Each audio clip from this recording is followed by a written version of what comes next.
becomes, I won't say a walk in the park, it's never a walk in the park, but everybody's well skilled in what they do, and it's just a matter of focus for that period of time, and then it becomes quite easy for us.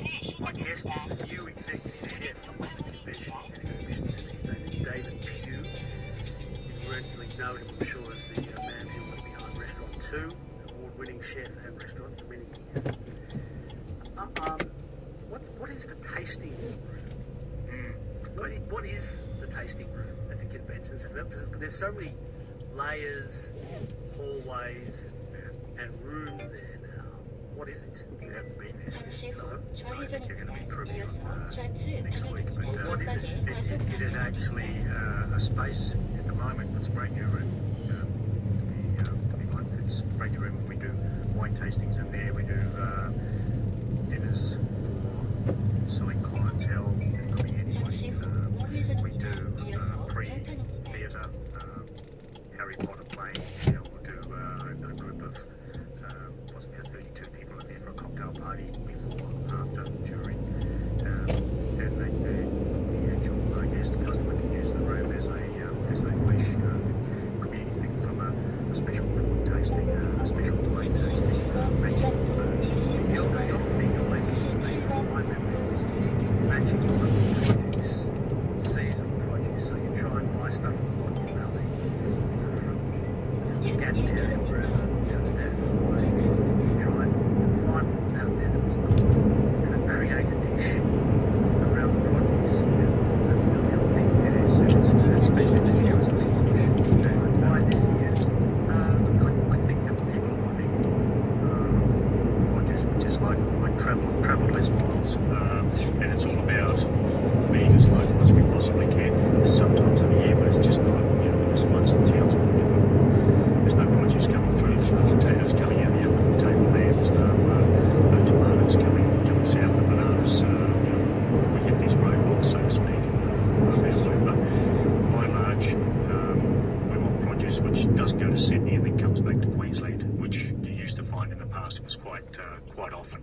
So now we have producers and suppliers who can take it from farmer to market, and then our fruit veg supplier or our meat supplier will obviously get us the best Queensland product they can, and if it's in pristine condition, when it comes from the farm, then we've captured exactly what we want, and giving the customer something better than a 2-week-old carrot or a, God forbid, 6-month-old carrot. Yeah, so the scenic rim, and there's some fantastic produce from there, the beetroots, the carrots, and then there's the new ones coming online. There's a guy out at Ambley, and he's doing some fantastic bok choy. You think, well, in this heat and even with the lack of rain, so he's trialling some hydroponic product. So when there's rain, he's got the normal in the ground. When it isn't, then he's got hydroponic for us. But again, that's about as close as you can get. Thank you, Steve. David Pugh, new executive chef at the Brisbane Convention and Exhibition Centre, has taken over. Earlier this week I told you that Crime Stoppers in Queensland was in trouble.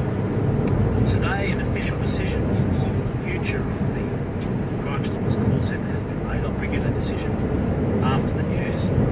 Also the next hour, this story. Dirty reporter, brown up there, fucking again, from that person field. While the north, top part of Queensland, has had enough water, you'll be very surprised to hear where things are so dire, they're trucking water in just to keep the crops in the ground.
the infant was reported missing. Concerns were raised by the baby's mother on Sunday, sparking a high-risk missing persons investigation, but not an Amber Alert. Their bodies were found in a car at a Sunshine Coast camping ground on Wednesday morning. Assistant Commissioner Sharon Carden says the timeline of events and how the traffic stop was handled are still under investigation. I don't have any indications that the child was with the man at the time, but I can't understand the full circumstances this early. A Brisbane Supreme Court jury's convicted a man over a stabbing murder on the Sunshine Coast. Robert John Knott, who'd been homeless, was found guilty of killing 21-year-old Nathan Wiseman at Tewantin in December 2015. The victim was found lying on a road with chest injuries and died in hospital. Knott claimed he acted in self-defence during a scuffle over a female friend. He was sentenced to life in prison. Police are hoping a $250,000 reward will provide a breakthrough in a case involving the murder of a Brisbane mother of 10. The remains of 37-year-old Constance Watcho were found in a bag at the bottom of the Kangaroo Point Cliffs last September, almost a year after she was reported missing. Detective Inspector Damien Hansen is urging anyone with information to speak up. She was well known in the area, but we believe it's a small circle that would have knowledge, and I think this reward may be the catalyst that will cause someone to come forward.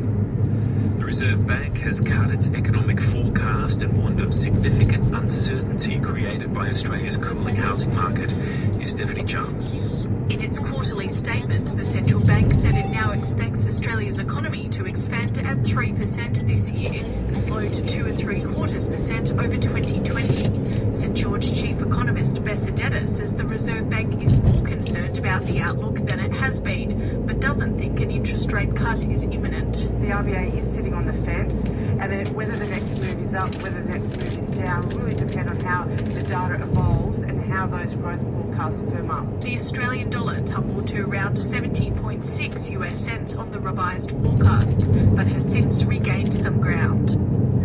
The dollar is currently worth 70.78 US cents. The All Ordinaries index fell 23 points today. It closed at 6,136.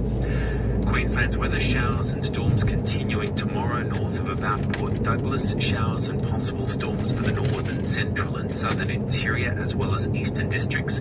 Mostly fine for the southeast. Brisbane 22 to 33. The Gold Coast 21 to 32. The Sunshine Coast 22 to 30. And at Ipswich 21 to 35. Mostly fine for the southeast on Sunday, Monday and Tuesday. On Moreton Bay, easterly winds about 10 knots. Seas below 1 metre. This is ABC News.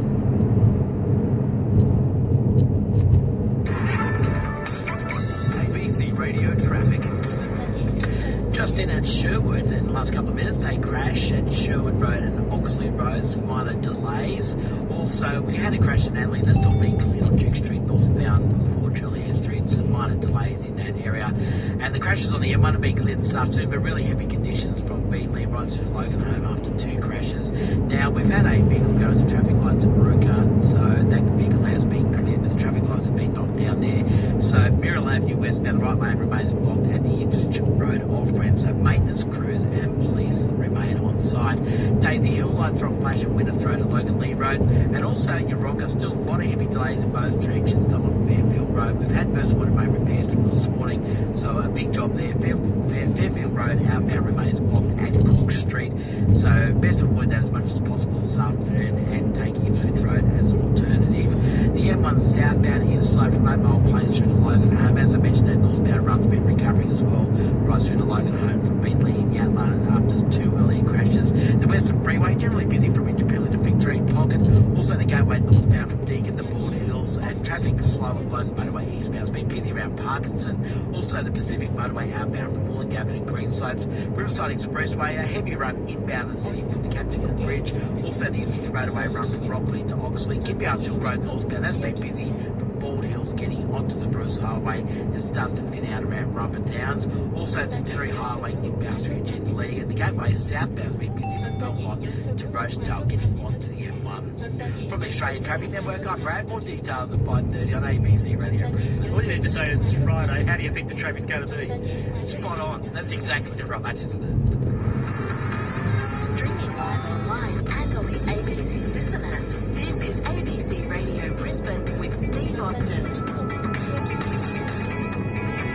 28 degrees in Brisbane. I can't tell you how the trains are because my Translink website connection appears to be broken, but I think the trains are okay. 28 degrees in Brisbane. It could be the NBN. Have I told you about NBN? So earlier this week, we get notice that the NBN is connected in our area. Right? So fabulous. Okay, here we got this $50 billion taxpayer-funded, bit of information superhighway infrastructure.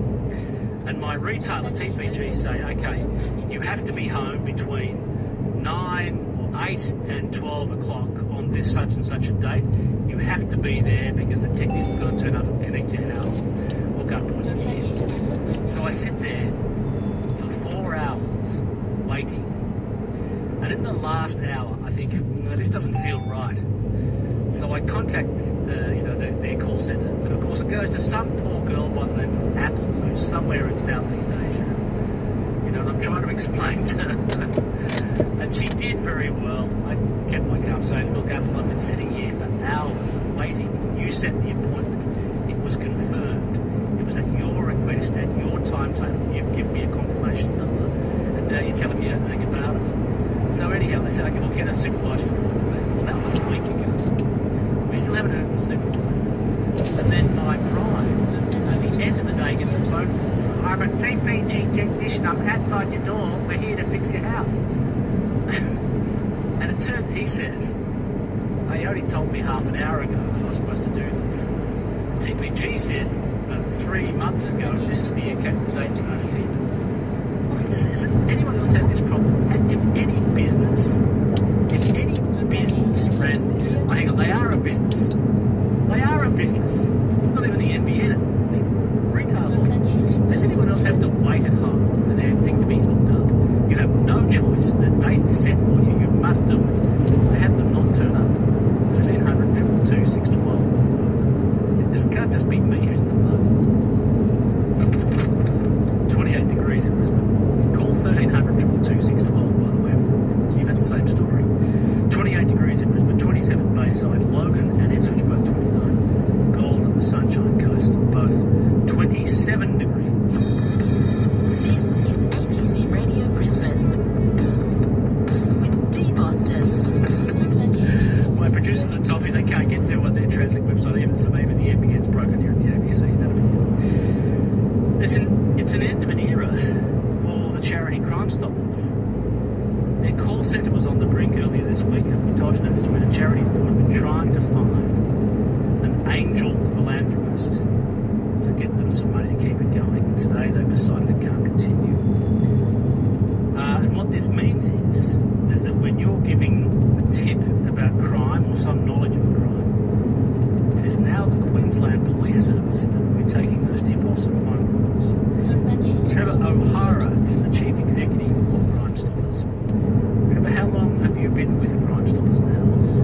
In total 15 years, Steve. I was 2 years on the board of directors before I became the first full-time employee of the organisation in 2007, a charity independent organisation. So 13 years leading an amazing team of people.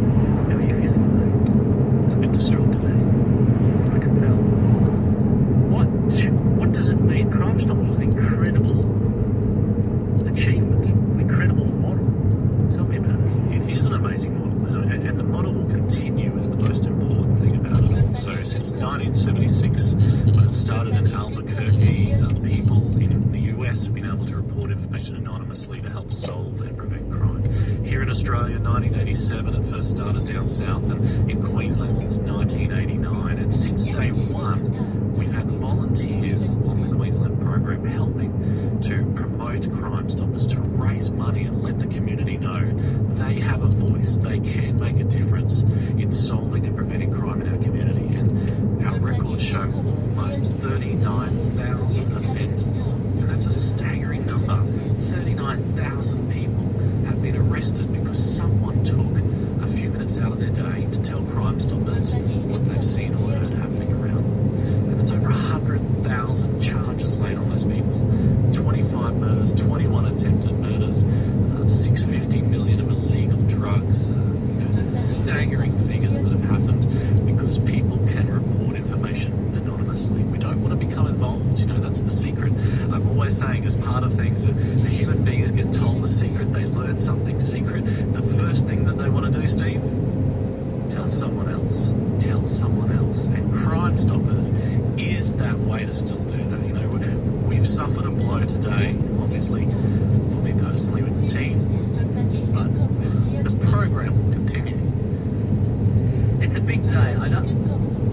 I really like the program because of this reason.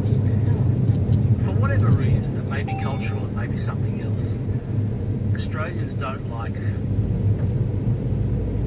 I can't find the right words. So if you're a police officer, forgive me for using the wrong adjective, but we don't like dobbing people in. I can't think of what the right term is, but for going to a charity like Crime Stoppers, it gave you a Chinese wall, as it used to be called, a wall, a barrier between, reporting the crime and the police service. So it felt a bit more comfortable going to this charitable organisation that was sort of neutral. They weren't connected anywhere, and they would pass the information on, but there was no identifying information. There was no names, no phone numbers, no contact points, nothing identifiable that would connect a person with, the information that was passed on.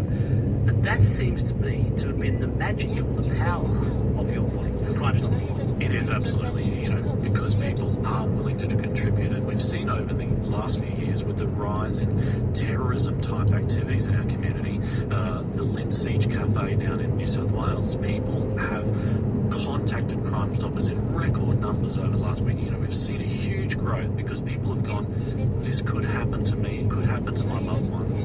I have actually seen something and I want to participate, but I don't want to go to court. I also don't want people to know that I've given that information, but they feel such relief when they have told Crime Stoppers what they've seen or heard. Isn't it funny how confessing, that's the wrong word, but it's almost like a confession, isn't it? It is, yeah. It actually releases the burden. It does, absolutely. You just feel this weight off your shoulders because you've told someone else. And if it's not that, it's people who constantly ring because they actually see what a difference it makes. They've had people in their street and they've had to live with drug dealers approaching their family and friends on the street, and they ring anonymously and they encourage the other neighbours to ring anonymously, and that information all pulls up, and it helps the Queensland Police Service to go out and take action. And we are grateful not only for our 550 volunteers who will continue their amazing work across Queensland, we're grateful to the men and women of the Queensland Police Service and other investigation agencies who actually follow up on all that information. I mean, they could just discard it, but they don't. They value it, they take care of the information and follow through. Crime Stoppers, as you know it, today is no more, sadly. My guest is Trevor O'Hara. He's the Chief Executive of Crime Stoppers. Remember, this was a charity. I remember when we spoke earlier on this week, Trevor, people sent me a message saying, I'm stunned, it's a charity. People assumed it was this part of this big sort of justice machine of Queensland, that it was a charity. Now, you've been phoning people today, telling them the sad news. What have you had to tell them? What have you been saying? Yeah, so as we've already indicated, unfortunately, the contact centre operation, the independent and trusted contact centre, has today had to close. And I've been, unfortunately, having to tell over 20 staff and 45 volunteers in our contact centre that they're no longer able to be working with us or volunteering with us in that capacity.